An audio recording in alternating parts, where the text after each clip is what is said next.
हे friends, welcome once again. ये जो एक लो बजट फोटोशूट की जो बिहाइंड द सीन्स की वीडियो है, मैंने स्पेसिफिकली मेरे यूट्यूब ऑडियंस के लिए बनाया है। यहाँ पे स्ट्रोब्स नहीं है, एक्सटर्नल फ्लैश नहीं है, रिफ्लेक्टर नहीं है, मेकअप आर्टिस्ट नहीं है, मॉडल ने अपना मेकअप खुद किया है। हमने कोई एक्सोटिक लोकेशन हायर भी नहीं किया है, ये क्लाइंट की खुद की फार्म हाउस है। यूजुअली हम लोग एक स्पेसिफिक पर्सन को एलोकेट कर देते हैं पोजेस को ध्यान रखने के लिए। That person will be responsible to make sure कि सारे पोजेस कवर्ड है कि नहीं। इस पर्टिकुलर फोटोशूट में वो भी नहीं है। और जैसे जैसे हमारे फोटोशूट का बजट बढ़ता है, हम लोग एनवायरनमेंट को थोड़ा सा पम्प्ड अप रखने के लिए वहाँ पे म्यूजिक, बूम बॉक्स, ये सब कुछ अरेंजमेंट कर लेते हैं। और हमने काफी सारे सेलिब्रिटीज का फोटोशूट देखा है टीवी में। 15 लोगों से भी ज्यादा होते हैं, एक्सोटिक लोकेशंस होता है, लाखों का बजट होता है।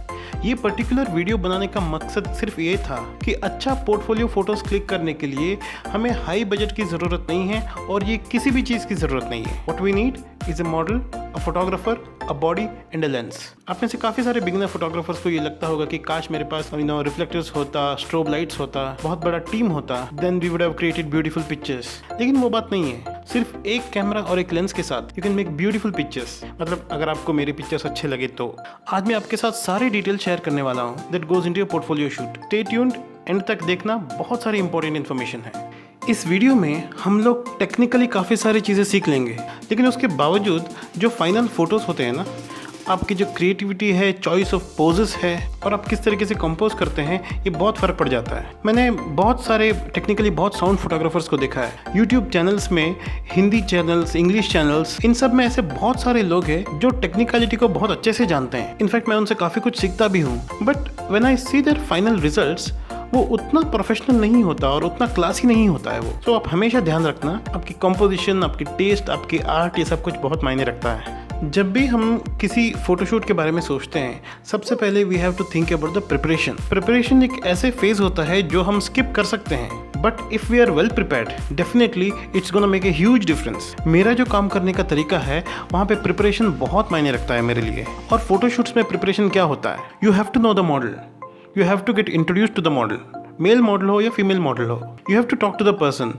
अगर आप उनको पर्सनली ना मिल पाए, लेकिन एटलीस्ट फ़ोन पे उनसे बात करना है। आपको मॉडल की पर्सनालिटी के बारे में पता चल जाएगा, वेदर ही और शी इज़ एन इंट्रोवर्ट और एन एक्सट्रोवर्ट, ये आपको अंदाज़ा लग जाता है। आपको आउटफिट्स के बारे में बहुत क्लियर नॉलेज होना बहुत ज़रूरी है। आप जो पोजेस डिसाइड करते हैं, that will be absolutely dependent on what outfits the model is gonna wear. आपको एक बार मॉडल से पूछना है कि उनको इंटरनेट से या फिर पिंटरेस्ट से, इंस्टाग्राम से ऐसे कौन सी फोटोज हैं जो अच्छे लगते हैं। इससे आपको मॉडल का टेस्ट भी पता चल जाएगा। ऑन लोकेशन ही आप पहली बार मॉडल से इंट्रोड्यूस हो रहे हो, and if the model is an introvert, हो सकता है कि आपको शुरू करने में थोड़ा सा तकलीफ हो। सो इट्स रिकमेंडेड कि पहले से आप थोड़ा सा मॉडल के साथ रैपो बनाए रखें। कितने सारे लोग मुझसे पूछते रहते हैं कि फोटोग्राफी के लिए कौन सा कैमरा अच्छा है या वीडियो के लिए कौन सा कैमरा अच्छा है। लेट मी टेल यू, अगर आप अपने कैमरा से कंफर्टेबल है, it doesn't matter which camera you are using. मैं जो कैमरा यूज कर रहा हूँ वो 5D Mark III है, जो 2012 में रिलीज हुआ था, और जो मैं लेंस यूज कर रहा हूँ वो 70-200 2.8 है, जो 2010 मॉडल है, which is definitely an amazing lens. मैं ये बता रहा हूँ कि जरूरी नहीं है कि आप लेटेस्ट इक्विपमेंट्स ही यूज करो। मैं वहाँ पे जो यूज कर रहा था वो 2010 और 2012 की कॉम्बिनेशन है। सबसे इंपॉर्टेंट बात ये होता है कि आप उस कैमरा के साथ कंफर्टेबल रहे। मतलब एक प्रोफेशनल फोटोशूट करने से पहले ऐसे नहीं होना चाहिए कि आप उसी दिन उस कैमरा को छू रहे हो। एक तरीके से camera should be a part of your body. Camera settings, मैं नहीं चाहता था कि मैं कैमरा सेटिंग्स के बारे में बात करूं, क्योंकि मैं हमेशा लोगों को रिकमेंड करता हूं आप जाओ फील्ड में, ट्रायल एंड एरर करो और टेस्ट करो कि कौन सा कैमरा सेटिंग्स आपके लिए बहुत कंफर्टेबल है। क्योंकि इफ़ यू कंसिडर ISO, मैंने इस पर्टिकुलर फोटोशूट में 100 to around 400 ISO तक यूज़ किया है, but that's completely dependent on the light available on that day.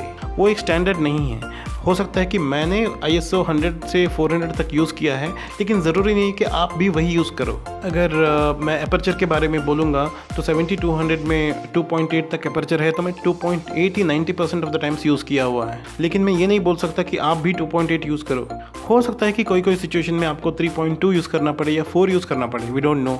इस लेंस का वाइडेस्ट एपर्चर 2.8 है और मैं 2.8 ही यूज़ कर रहा हूँ। लेकिन अगर कोई दूसरा लेंस होता, यूजुअली मैं पोर्ट्रेट लेंस में जो भी वाइडेस्ट एपर्चर है, कंप्लीट वाइड पे मैं क्लिक नहीं करता हूँ। फॉर एग्जांपल, अगर 50 mm का लेंस है, मैं 1.8 अगर वाइड एपर्चर है तो 1.8 पे ही क्लिक नहीं करूँगा, मैं 2 पे क्लिक करूँगा या 2.2 पे क्लिक करूँगा। क्योंकि कुछ लेंस का जो रिजल्ट्स होते हैं अपने वाइडेस्ट एपर्चर पे शार्प इमेजेस नहीं देते हैं। ये पर्टिकुलर लेंस अपने वाइडेस्ट एपर्चर पे शार्प इमेजेस देता है, इसलिए मैंने 2.8 रखा हुआ है। अगर मैं शटर स्पीड के बारे में बात करूं तो again it depends on the light. उस पर्टिकुलर दिन लाइट बहुत था, वाइडेस्ट अपर्चर रखा हुआ है, मिनिमल पॉसिबल ISO रखा हुआ है, उसके बावजूद काफ़ी ब्राइट होने की वजह से I had the scope to increase my shutter speed to more than 250। मैंने 1/300 रखा है, 1/400 रखा है, मोस्ट ऑफ द टाइम इसी शटर स्पीड के अराउंड था मैं। लेकिन ज़रूरी नहीं है कि आप भी वही शटर स्पीड यूज़ करो। Based on the situation, based on the sunlight, based on your ISO, based on your aperture आपको चूज़ करना पड़ेगा। अगर आप बहुत हैंड को स्टिल रखने वाले हो तो you can effort to use slower shutter speeds in most of the cases. Shutter speed also depends on आपकी जो लेंस का फोकल लेंथ क्या है, लेकिन उसका डिटेल में आज नहीं जाएंगे। फोकसिंग बहुत इंपॉर्टेंट है।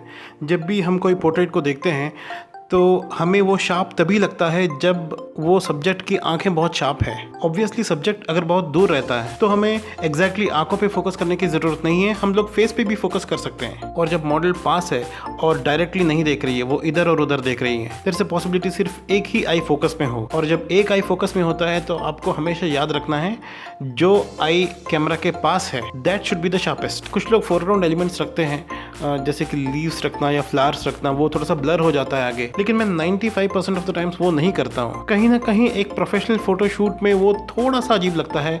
आजकल बहुत कॉमन हो चुका है। मतलब आप अगर कोई क्लाइंट को ऐसे ही फोटो क्लिक करके दे रहे हो या इंस्टाग्राम के लिए क्लिक कर रहे हो या फिर फेसबुक के लिए क्लिक कर रहे हो, देन इट्स ओके। लेकिन इस तरीके का जो क्रिएटिविटी है प्रोफेशनल फोटोशूट में आप अवॉइड करो। कॉम्पोजिशंस, मैंने कॉम्पोजिशन फॉर पोर्ट्रेट्स अलग सा वीडियो बनाया है जो यहाँ पे भी है और डिस्क्रिप्शन में भी है। इस फोटोशूट पे मैंने बस एक चीज़ मेक श्योर किया है कि जो बैकग्राउंड एलिमेंट्स है अगर वो डिस्टर्बिंग है then I try to avoid it. If it's complementing the photo then I kept it.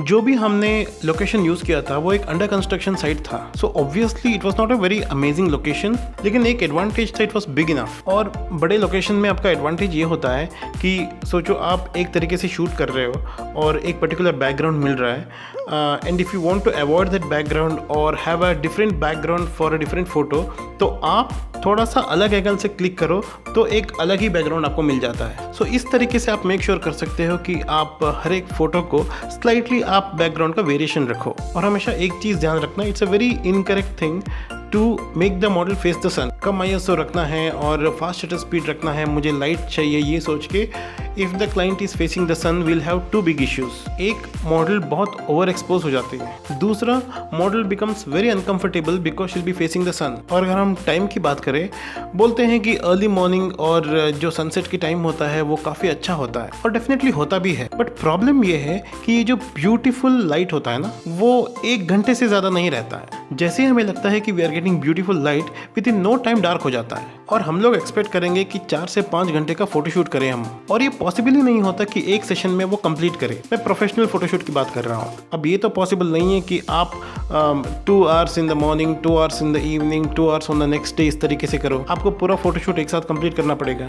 तो आप डिसाइड करो कि आपको वो अर्ली मॉर्निंग या फिर वो सनसेट की टाइम की लाइट चाहिए या फिर रेगुलर जो लाइट होता है 9 o'clock, 10 o'clock, 11 o'clock का, उस पर आप मैनेज कर लोगे। आप अगर कोई एस्पायरिंग एक्टर्स की फ़ोटोशूट कर रहे हो या फिर मॉडल की फ़ोटोशूट कर रहे हो तो ऐसे नहीं होना चाहिए कि सीनरी इतना हाईलाइट हो जाए कि मॉडल को देखने की बजाय कोई सीनरी दिखता रहे। सो इन अ पोर्टफोलियो शूट और a portrait session make sure that the person is more highlighted. There are some more things, technical aspects नहीं है लेकिन बहुत इंपॉर्टेंट है। हमेशा ध्यान में रखना कि आपकी जो आर्ट है it is not as important as clients requirements. मतलब आप कोई डिज़ाइनर के लिए फ़ोटोशूट कर रहे हो तो उस पर्टिकुलर ड्रेस को हाईलाइट करना ही आपका रिक्वायरमेंट होता है। अगर आप कोई एस्पायरिंग एक्ट्रेस की फ़ोटोशूट कर रहे हो, उस मॉडल का फीचर्स, उस मॉडल का एक्सप्रेशन दिखाना ही आपका रिक्वायरमेंट होता है। तो क्रिएटिविटी के चक्कर में ऐसे ऐसे एंगल में फ़ोटोज क्लिक मत करना जिसकी वजह से मॉडल का बॉडी का शेप ही ख़राब दिख जाए। अगर आप बिगिनर हो और अगर आप पहली बार फ़ोटोशूट कर रहे हो सकता है कि आप कोई फ्रेंड का फोटोशूट कर रहे हो, कोई कजिन का फोटोशूट कर रहे हो या फिर किसी के साथ कोलैबोरेट कर रहे हो।